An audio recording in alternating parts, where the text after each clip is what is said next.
The sky was pissed. Rain came down like it had a score to settle, tapping on pavement and windshields in that sharp, annoying rhythm that makes you wish you'd just stayed in bed. But she didn't. She never did. Charleston was half asleep when she stepped out of that cafe. Plain clothes, coffee in hand, hair still slick from the humidity.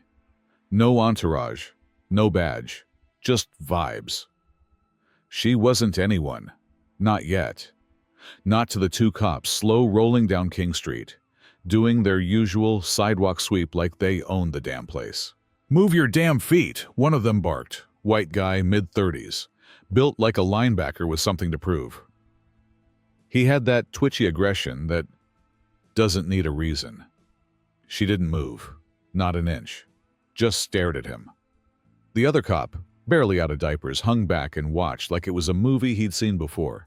She didn't have to say a word, but she didn't expect what came next either. Without warning, the older cop lifted his leg and kicked, hard, deliberate, straight at her shin. Her leg folded.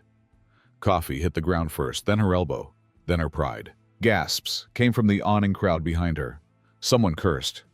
Another person fumbled for a phone. She didn't groan, didn't yell, just looked up at him, eye to eye, real calm, like she was taking a moment to measure his worth. Two words left her lips, low and razor sharp. "You're done." That was the moment the wheels started turning.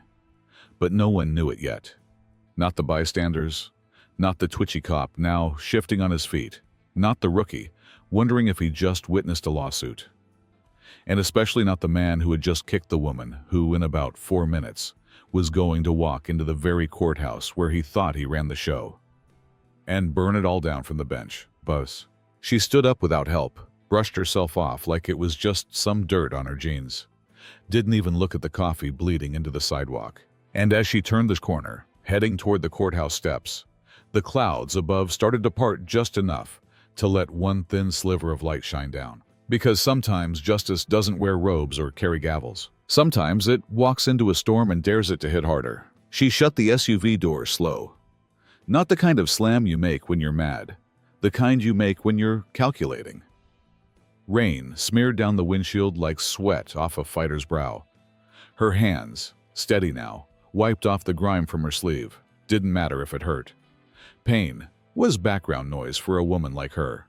The coffee was gone, the kick forgotten. But the mission? Yeah, that was just getting warmed up. She reached for the secure case nestled beneath the seat. Black, biometric, nothing flashy. A soft click, and it popped open. Inside, a military-grade encrypted phone glowing like a secret about to detonate. She tapped a single button. No contacts, no names, just one number, one purpose. "This is General Alexandria Ward," she said, her voice cool steel wrapped in velvet.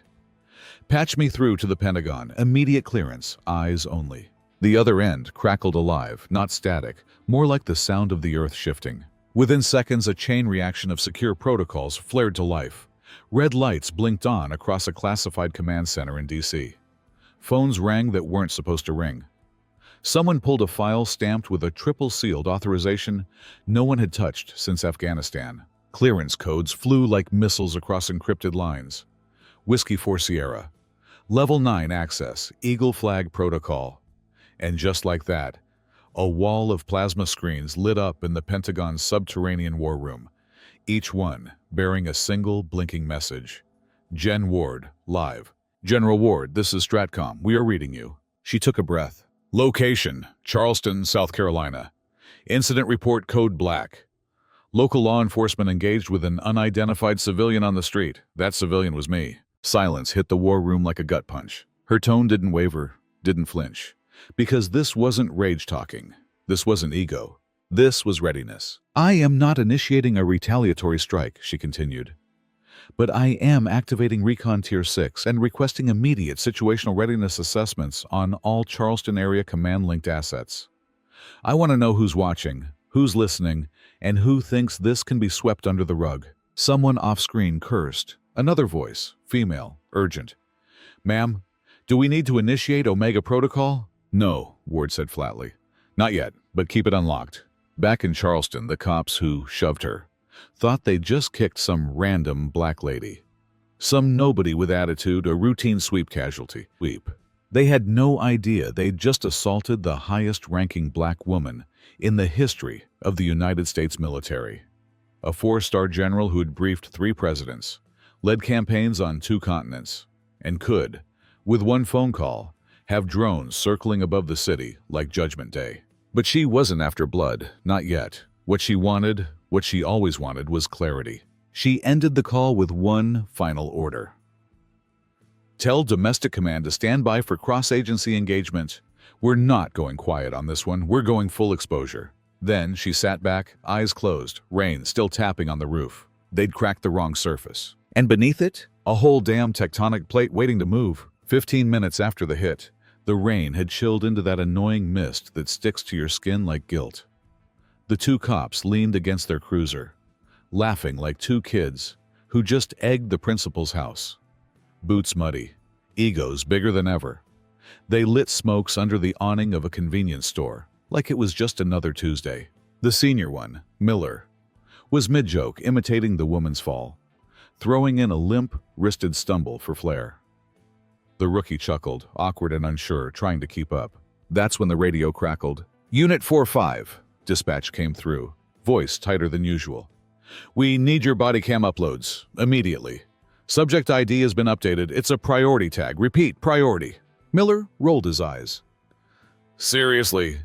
What now? Some influencer with a lawyer cousin? He leaned in and clicked the radio. Dispatch, say again, priority ID? There was a pause. A long one. Then, ding, a notification hit their mobile data terminal. A file scrolled across the screen. Just a name. No photo, no background, but it didn't need one. Major General Alexandria Ward, United States Cyber Command. The rookie read it out loud, slowly, like the words were in a language he didn't understand. Miller didn't say anything at first, just stood there, still as a damn gravestone. His cigarette dropped to the pavement. No, he muttered, voice caught in his throat. No, that's not possible. She didn't have a uniform, no escort, no badge. She didn't say anything. The rookie blinked. That was her? Bro, Shut up, Miller snapped, backing away from the car, eyes darting like the street suddenly had snipers. No. This is wrong. But it wasn't, because 15 minutes ago he kicked the legs out from under a woman holding a coffee. Now, that same woman had enough clearance to audit his life, unlock every sealed complaint on his file, freeze his pension, and have him detained without blinking. The kind of power that didn't yell. It whispered. And the world listened. The rookie leaned closer to the screen, noticing a line of text beneath the name. His voice dropped. She's active command, he whispered. Not retired, active. Miller looked like he'd swallowed broken glass. What the hell does that mean? The rookie didn't answer. Didn't have to, because at that exact moment another notification pinged on the terminal. No message. Just a signal. External military access detected. Body cam footage. Auto-synced. Shit, Miller whispered. They're watching already. And then the storm really began. It wasn't just viral. It was nuclear. While Charleston's morning drizzle smeared across windshields and window panes, a federal building on the edge of the city lit up like DEFCON just got bumped. Alarms weren't blaring, but the energy in the air? Full-on code red. In a nondescript beige-walled conference room, DoD field liaisons, who were sipping bad coffee and prepping for another boring day of policy compliance, were suddenly wide-eyed and wide awake. The footage hit them before the official alert did. Someone had live-streamed the assault. A bystander. Maybe 3. One stream picked up the whole exchange. The bump, the shove, the kick, the fall. And then her face, her voice. You're done. Is that her? One analyst whispered. No one answered. They all knew. Within minutes, the file was flagged with a red code most of them had never even seen before.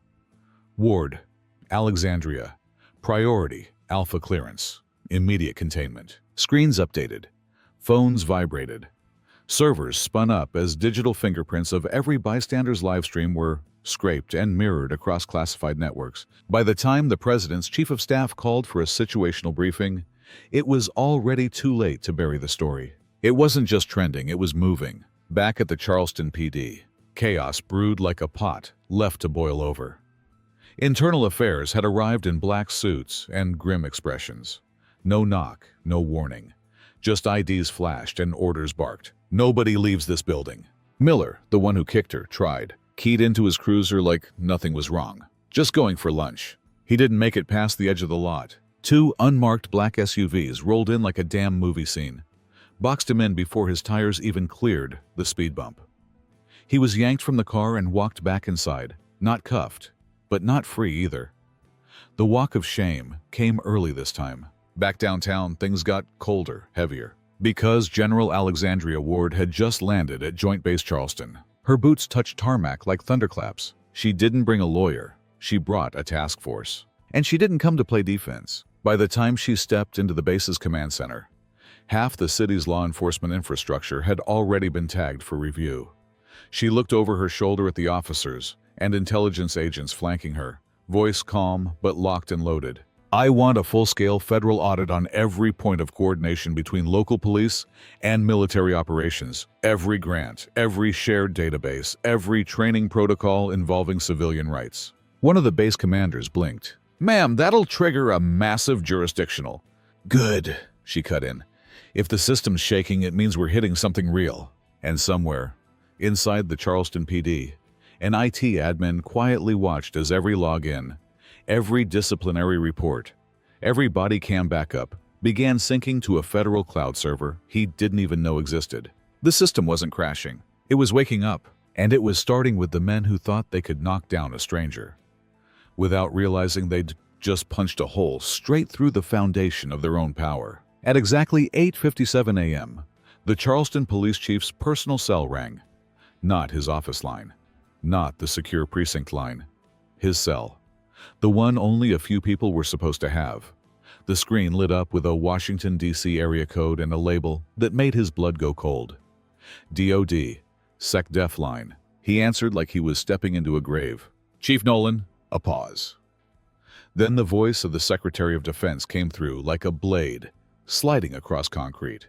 This is not a call, it's a directive. No small talk, no room to breathe, just facts dropped like hammers. The officer who assaulted General Ward has 5 documented complaints of misconduct. 3 for excessive force, 2 for racial bias indicators, all marked inconclusive, all unresolved. That ends today. The chief stammered. We've initiated an internal, I said directive. You will not handle this internally. From this moment on, your precinct is no longer a silo. You will comply with federal oversight and cooperate fully with the Joint Audit Task Force. Any resistance will be escalated to the Department of Justice. Are we clear, Chief? He couldn't even swallow. Yes, ma'am.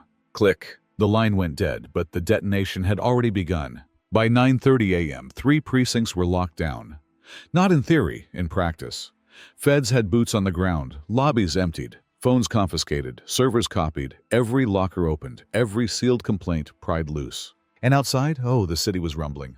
3 city officials, 2 council members, and 1 internal affairs supervisor resigned by noon. Personal reasons, they claimed. But everyone knew.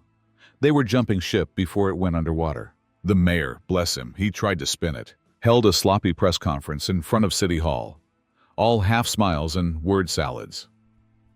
This was an unfortunate misunderstanding between local law enforcement and a member of the public.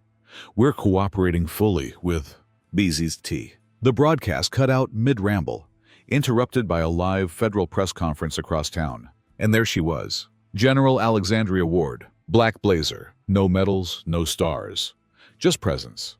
No podium theatrics, no shaking fists.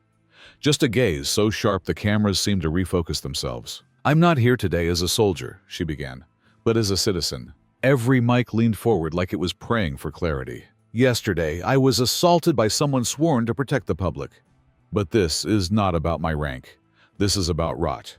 Rot that has festered in silence, in ignored reports, in shrugged shoulders and erased footage. She looked directly into the lens. A mistake in war costs lives. A mistake in justice costs a nation its soul. No one dared blink. Reporters dropped their usual follow-up frenzy and just listened, because she wasn't speaking like a victim. She was speaking like the reckoning that follows silence. Back at City Hall, the mayor turned off the screen without a word. And inside precincts across Charleston, officers started looking at each other, not with camaraderie, but suspicion. Because cracks don't ask permission. They just start spreading. By 12:03 p.m., Charleston wasn't just a city with a scandal, it was a spotlight. And under that blinding heat, the shadows started shrinking fast. The Pentagon dropped the hammer with a move no one had on their 2025 bingo card. A full-scale federal task force deployment to Charleston. Not just for a rogue cop, not just for the slap heard round the world, but for 10 years of buried complaints, shredded footage, silenced reports, and whispered cover-ups. A decade's worth of rot was about to be dragged, screaming, into the light. The announcement came via a calm, stern-faced Pentagon official at a hastily assembled press briefing. She didn't offer apologies or euphemisms, just cold truth. We are investigating not an incident, but a pattern. We are not auditing one officer. We are auditing a system. Effective immediately. Gasps, a flurry of questions. She took none. Across town, sirens wailed, but not for emergencies. These were the wails of departments realizing the walls were closing in. Old files, once safe behind layers of bureaucracy and political handshakes, were now flagged. Redacted names were being decrypted. Case numbers long lost suddenly popped back to life, like digital ghosts. But while the city shook, General Ward moved quietly. No cameras, no reporters, just her and a side door into Burke High School, where the air smelled like gym wax and cafeteria pizza. Down the hall, she entered a room lined with framed photos of honor students and trophies gathering dust. Inside, a dozen black girls in crisp ROTC uniforms stood at attention. Straight backs, sharp eyes. But underneath, nerves. They knew who she was. She didn't give them a speech. She gave them a moment. "You've seen what happened," she said, voice soft but deadly sure. "You've seen how quickly they try to knock us down when they can't figure out how we got that high." The girls nodded, fists clenched in their laps. They didn't see the general. They saw a woman, a black woman, alone, in their way, and they assumed there'd be no consequences. She took a beat, letting that hang like a truth bomb midair. What they saw was a woman.